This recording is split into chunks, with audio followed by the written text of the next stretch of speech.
Okay, so today's piece is Mass and Band by Michael Winter.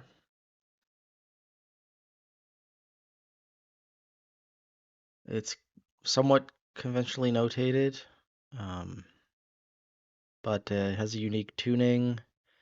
I think technically it's for variable instrumentation. That's a mix of harpsichords and sustaining instruments. So the sustaining instruments are variable. Okay, so specifically, the top three parts are played on one or more plucked string instruments or a minimum of three sustaining instruments. That is, a player can play from any or all of the parts, but should try to avoid doubling with other players. The bottom two parts are strictly played on plucked string instruments. They can be harpsichords, virginal, or harps specifically. Not all parts need to be played. So you gotta see they're labeled 1, 2, 3, and then 1, 2.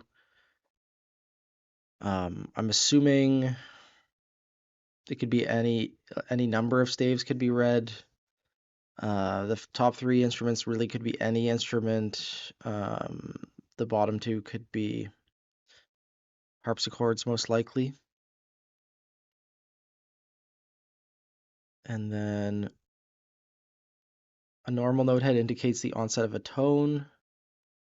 An X note head indicates that the tone is no longer available. Normal note head may not always have a corresponding X note head. So basically, even if you're playing a plucked string instrument, you can kind of look at the X note head as like a note off, so you can repeat the note as much as you want until the X note head appears. Let's see where the first one is. So for example, the way this notation works, if you're playing the first harpsichord part, you can keep repeating this G until the X note head in measure 2. You can keep repeating this B flat until the X note head also in measure 2. At least that's how I understand it works.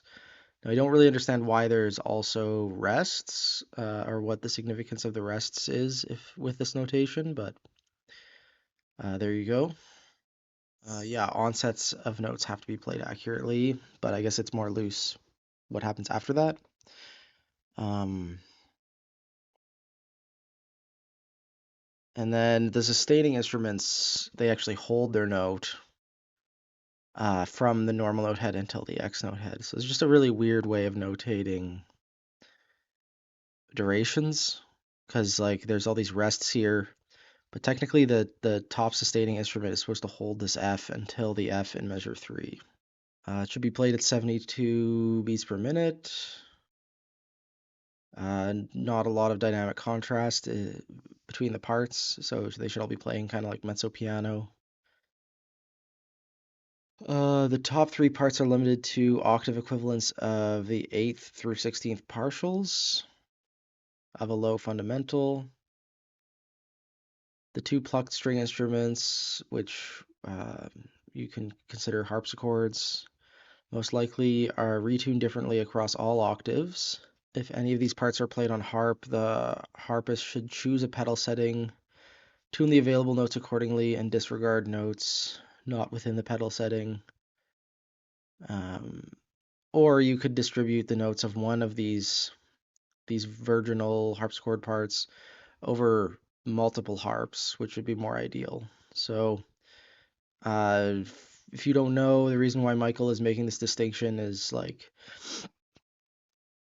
you can't tune every note of a chromatic scale differently on a harp, because harps only have access to 8 notes per octave, and then the pedals decide whether or not something is sharp or flat, right? So if you look at the tuning here that he gives for harpsichord 1, right, you need like a different tuning for the C, C sharp, D, D sharp, E, F, F sharp, G, G sharp, A sharp, and B, right? Everything is slightly different, but you would not, like on a harp, say you just have a neutral setting with all the white keys, right? You'd only be able to tune okay, say you have a D string on your harp, right? That D string could be C sharp, it could be D sharp, or it could be D. I guess couldn't really be C sharp, it'd be D flat. But that D needs to be -2 cents. The D sharp needs to be -10 cents. So if you tried to have both, there'd be a discrepancy of 8 cents. It wouldn't really work. So that's what he's talking about. You have to pick one or the other. First realization of the piece was performed by Brian Parks on virginal and Colleen Thorburn on harp. In their version, only the bottom parts were realized, so the top three were not. Top three staves weren't played. And Colleen, the harpist, just performed only the notes that didn't have accidentals, right? So she tuned uh, C4 plus 16 cents, D4 minus 29 cents, E4 plus 38 cents, etc., just skipping all the black keys.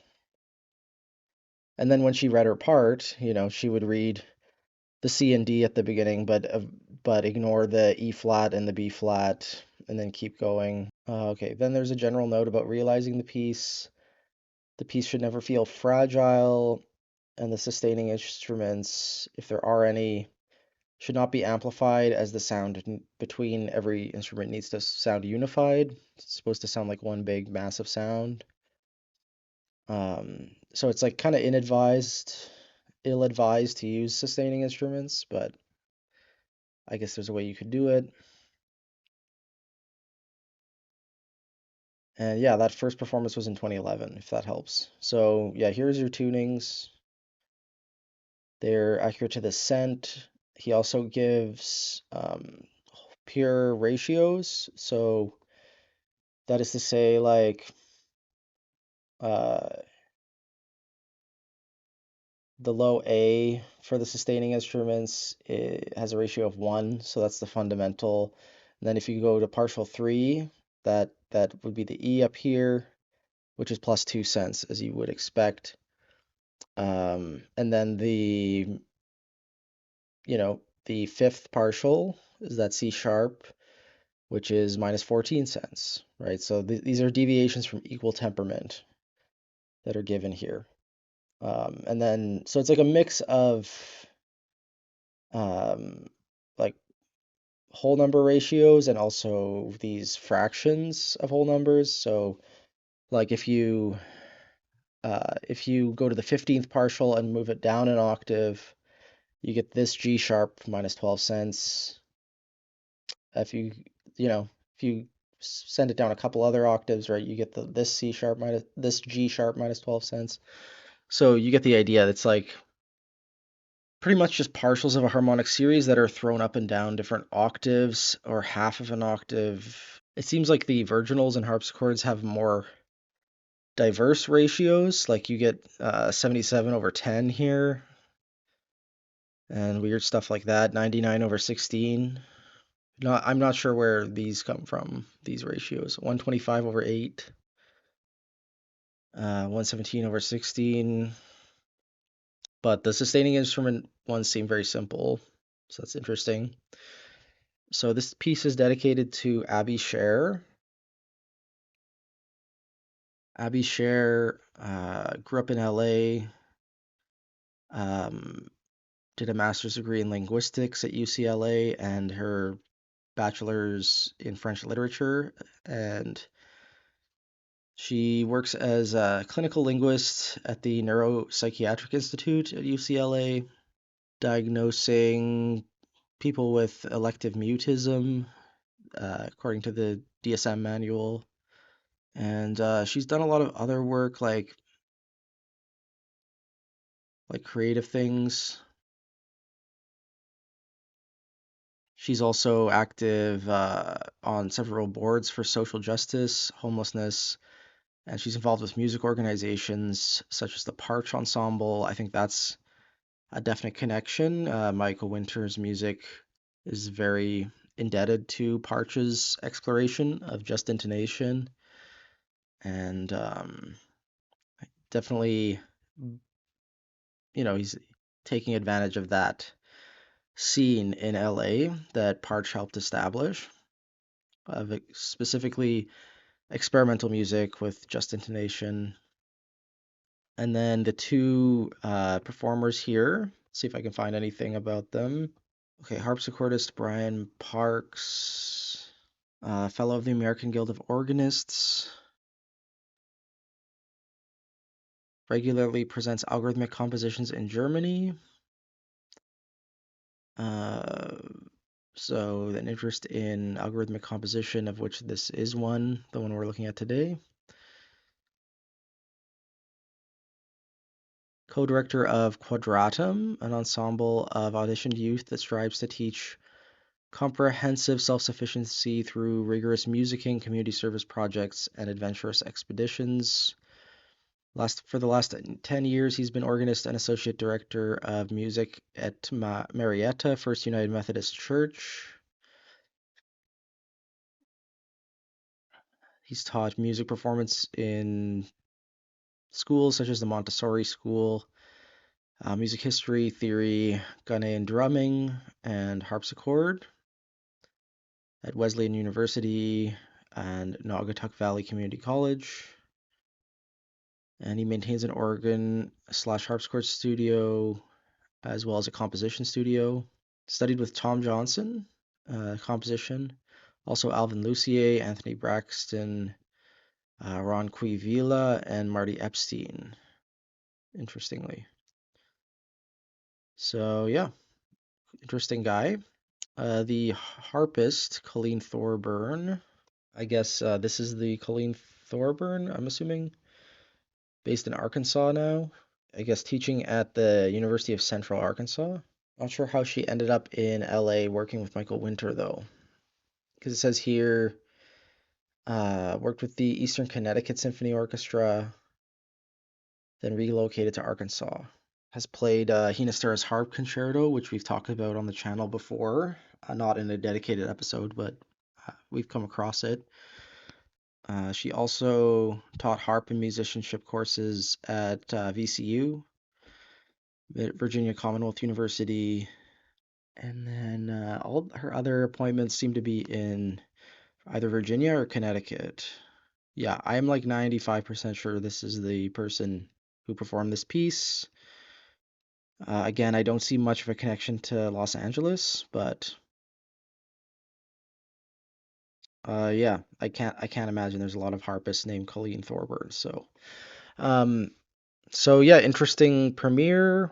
I'm assuming that's the recording that's available online, so we're gonna have to listen to that with the score. Again, if you bother to download the score from Michael's website, only the bottom two grand staves are performed.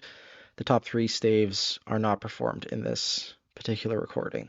So yeah, with that, I'll leave you to listening. Stick around if you want to hear my opinions on this. Okay, so admittedly, this was a bit of a tough listen for me. I kind of gave up on following with the score just because there's so much information here that is not in the recording. So while I'm sure like the performers were able to do it just fine, it's like kind of hard to figure out what they were reading and what they weren't on the spot. I'm not a fan of this X note head notation, especially with a piece at this speed. It doesn't really make sense for humans to play like this. Uh, and I don't know if it's useful for the sustaining instruments either. But the tuning is really interesting. Like, I think the tuning system is interesting, and for an algorithmically generated piece, it's not very monotonous. It does cut like it things move in waves. They get more dense, less dense. Like it's crafted to be pretty interesting. Um, I just don't think it holds up to a lot of the other Michael Winter pieces we've looked at, which are more minimalistic.